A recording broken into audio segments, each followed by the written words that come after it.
Welcome back. So we've done our terrible clefs, and today we are going to learn how to draw our bass clefs, and these are so much easier than drawing treble clefs. I could even draw these when I was little, so you have no problems doing the bass clefs. There's not much to them.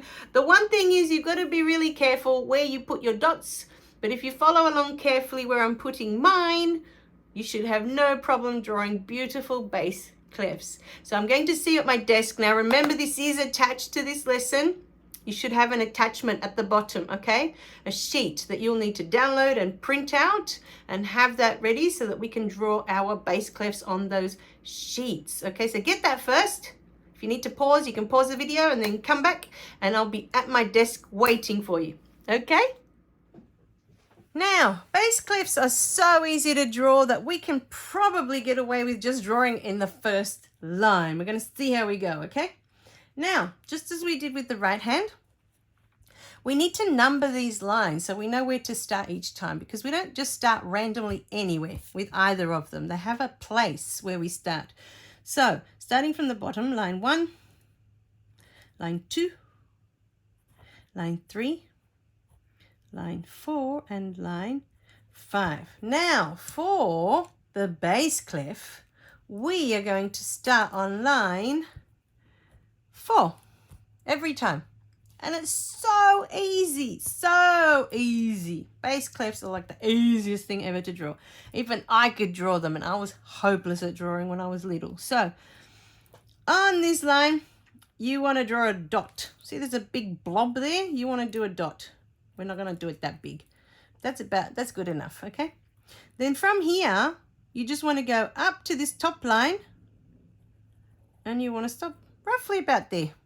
Usually that's what our bass clefs are going to look like. They're not going to look as good as that, unless you want to go to all the effort of coloring in this bit and making it look fancy. But what is important is, you see the bass clef has 2 dots. It's carrying something. He's not by himself. So you have to make sure that this dot goes here and the other dot goes there. So they go in the top 2 spaces. Again, they don't just randomly go anywhere, okay? This dot goes into this space. Oh, sorry, this dot goes into the top space and the next dot goes into the next space. And the reason they go in the spaces is so that you can see them clearly. Because if you color them in on the line, like with this one, it's hard to see. So let's try again. Line 4, we'll do a big blob, okay? And then from that blob, we're going to go up to the top line and we're going to stop about there. We don't want to touch the bottom. It kind of stops on that 4th, on this second line here, 4 lines down. So top space, blob, or little dot, sorry. Second space down, another little dot. Easy, that's done. It's that easy, it really is.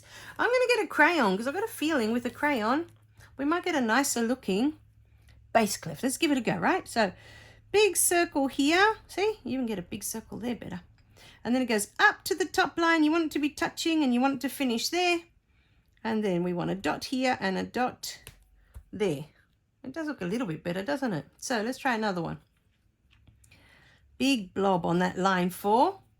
Up to this top. Touch the top line. Make sure you don't go over. You just want to touch it. And then you just want to come down here and you want to stop about here. If you look at all the music, you'll find that's usually where they finish.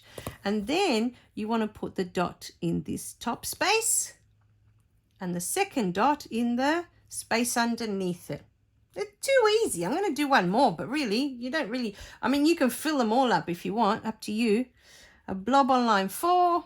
These are our bass clefs, and we've talked about what they do. Dot in the top space and dot in the next space. Too easy. That's bass clefs. So if you use this big one, if you print this one out, you got 3 whole lines that you can practice drawing them. Okay? And you might want to do them fancy. You might want to color them in here to make them look more like that one. But in theory, if you were doing a theory exam or doing something, we just draw them like that. You don't need to color them in and make them look exactly like the ones that you'll find in your music. Okay? So that's basically how we do bass clefs. How did you find those bass clefs? Aren't they super duper easy? Okay, so there's no problems with bass clefs. As long as you're starting in the right place and you're drawing them, and they're kind of like a a 9 that's not quite closed. If you were to draw a 9, but we normally draw 9s in a different direction. Although some people do draw them like that, I guess. It kind of looks like an open 9 with 2 little earrings on it. It actually looks like an ear when you finish drawing it, if you look carefully. So that's what it always reminds me of. Whereas the terrible clefs just curly, just goes on with the curls forever, doesn't it? So have fun drawing your base clefs. You can keep printing off these sheets if you want to keep practicing how to draw your treble clefs and bass clefs. If you're having lots of fun with it, you can keep doing that, okay? And I would love to see your pictures. If you can send me photos of how beautiful your treble clefs and bass clefs look, I love to see my students at work. So please send me photos. I love all of that. I love people sharing.